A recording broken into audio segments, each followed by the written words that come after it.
Il a été le dernier Premier ministre d'Ali Bongo. Après un temps de silence, il se positionne désormais comme une des voix critiques du chef de la transition, le général Oligui Nguema. Il publie ce livre, « Oser l'espérance pour un nouveau Gabon ». Alain-Claude Billy-Binze est notre invité. Bonsoir.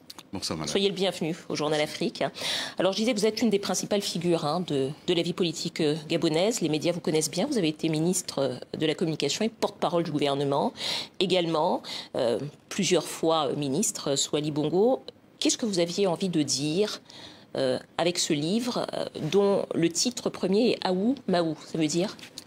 Merci, madame. Aou Maou c'est un clin d'œil. Je suis Fan au Gabon, c'est une des communautés qui composent la nation gabonaise.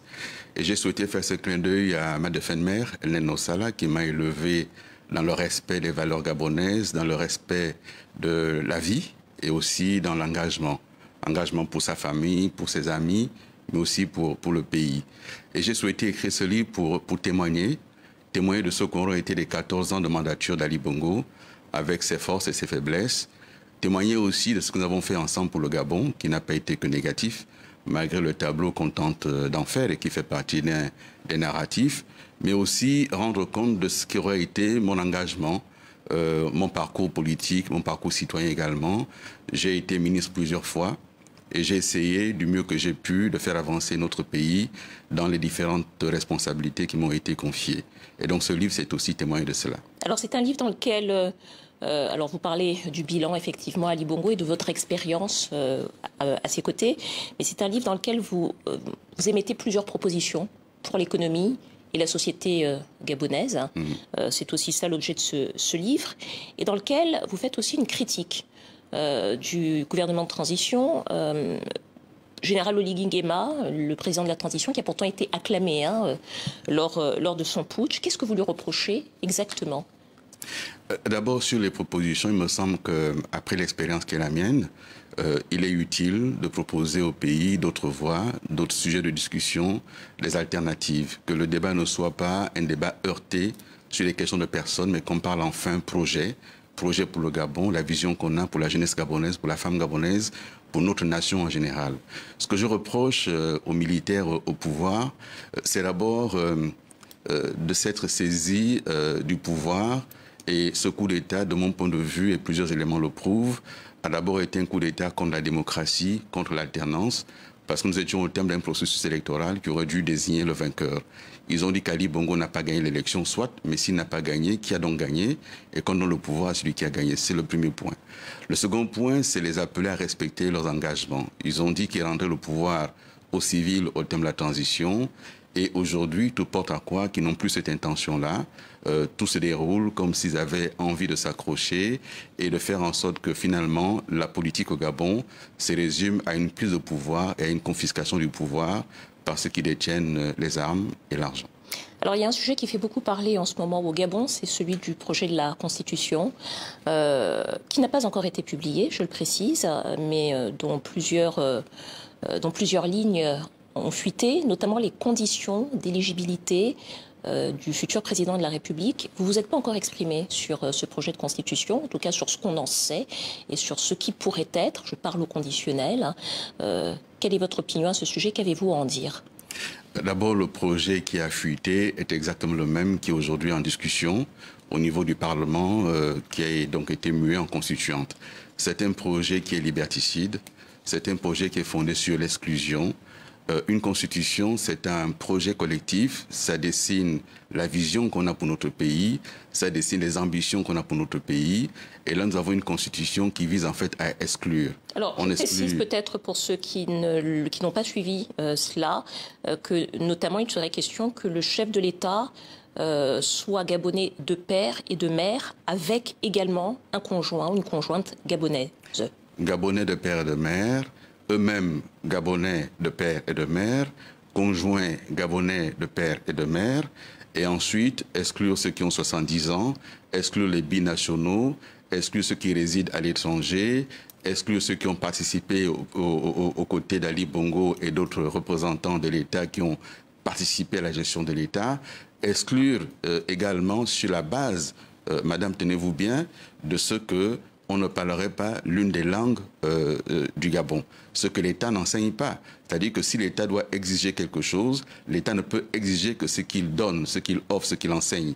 Or, précisément, l'État n'enseigne pas. Et donc, c'est un projet qui porte en lui les germes de la division, de la destruction de la société gabonaise, qui est multiculturelle, qui est métissée et qui a besoin aujourd'hui d'un projet qui rassemble plutôt qu'un projet qui divise. Alors vous êtes membre toujours du PDG, le parti d'Omar Bongo et d'Ali Bongo, qui a été chassé du pouvoir. Hein. Est-ce que vous pensez que le PDG a vocation, et en tout cas peut revenir aux affaires au Gabon, et à quelles conditions d'ailleurs? J'avais estimé au niveau du PDG, je n'étais pas le seul, nous étions nombreux à penser que le PDG devait faire son autocritique. Il a perdu le pouvoir. Il fallait que le PDG se mette en dehors de la gestion de l'État, mais certains ont pensé qu'il valait mieux pour eux s'intégrer aujourd'hui à la gestion que fait le CTRI, et beaucoup d'acteurs du PDG font partie aujourd'hui des institutions de la transition, ce qui pose d'ailleurs un certain nombre de difficultés. Comment peut-on à la fois nous dire que le PDG a échoué, l'a mal géré, et tenter de reconstruire le pays avec ceux qui hier ont échoué? Donc il faut de la clarté, et ce livre précisément a vocation à apporter la clarté sur le débat politique qui ne doit plus être un débat de personnes, mais un débat de projet. Et c'est le projet que nous portons, moi et d'autres qui m'accompagnent, c'est de faire de notre pays un havre de paix, mais un pays qui rassemble ses enfants et qui ne divise pas. Alors je vous arrête un instant, vous avez parlé d'erreurs. En effet, vous avez publiquement reconnu des erreurs commises sous l'ère d'Ali Bongo, sans toutefois entrer dans les détails. Est-ce qu'aujourd'hui, vous pouvez nous dire, selon vous, où vous avez échoué, en tout cas, où vous avez fait des erreurs? D'abord parce qu'Ali Bongo a présenté un projet qui visait à faire du Gabon un pays émergent en une génération. On n'y est pas parvenu, ça a été déjà une erreur. L'autre erreur, c'est que je pense qu'on n'a pas été suffisamment à l'écoute des Gabonaises et des Gabonais, à la fois dans leur désir d'avoir et mieux vivre, dans leur désir de voir leur quotidien se transformer, mais aussi dans leur désir de vivre dans un pays où la démocratie est véritablement vécue, un état de droit comme il se doit. Ce sont des erreurs. À titre personnel, je pense que je n'ai pas suffisamment été à l'écoute, notamment de la jeunesse gabonaise. J'ai été un leader étudiant. Je pense que j'aurais pu faire davantage pour les jeunes. Alors, en termes d'erreurs, on vous reproche au PDG, en tout cas, des élections truquées en 2009, en 2016. Est-ce que c'est quelque chose que vous reconnaissez ou que vous contestez? Les élections au Gabon, depuis 1990-1993, ont toujours donné lieu à de fortes contestations, soit effectivement parce qu'elles ont été mal organisées, soit effectivement parce qu'il y a eu de la tricherie. Mais de votre point de vue, est-ce que 2009 et 2016 ont été des élections truquées? Je ne sais pas si elles ont été truquées. Je sais que 2009 et 2016 ont donné lieu à de fortes contestations, notamment en 2016, mais je n'étais pas en état de dire si ça a été truqué ou pas. Il y a eu des résultats officiels. On vous reproche également, beaucoup vous reprochent également d'avoir fermé les yeux sur la déliquescence du pouvoir d'Ali Bongo, sur la confiscation aussi des richesses et du pouvoir par un petit nombre, par des proches de la famille et par un petit nombre de privilégiés. Est-ce que c'est quelque chose que vous reconnaissez ou que vous contestez? Vous savez, moi je ne considère pas qu'on avait le choix entre trahir et ne rien dire. On avait aussi le choix de dire des choses en interne. Et nous nous sommes battus en interne un certain nombre. Et donc j'entends ces critiques qui sont faites, mais je veux dire qu'un régime, c'est plusieurs choses. Et je ne peux pas, moi, tout seul, porter tous les errements d'un régime. Si ce régime est resté en place, c'est aussi parce qu'il a été soutenu au-delà de ma seule personne. L'armée l'a soutenu, les institutions l'ont soutenu.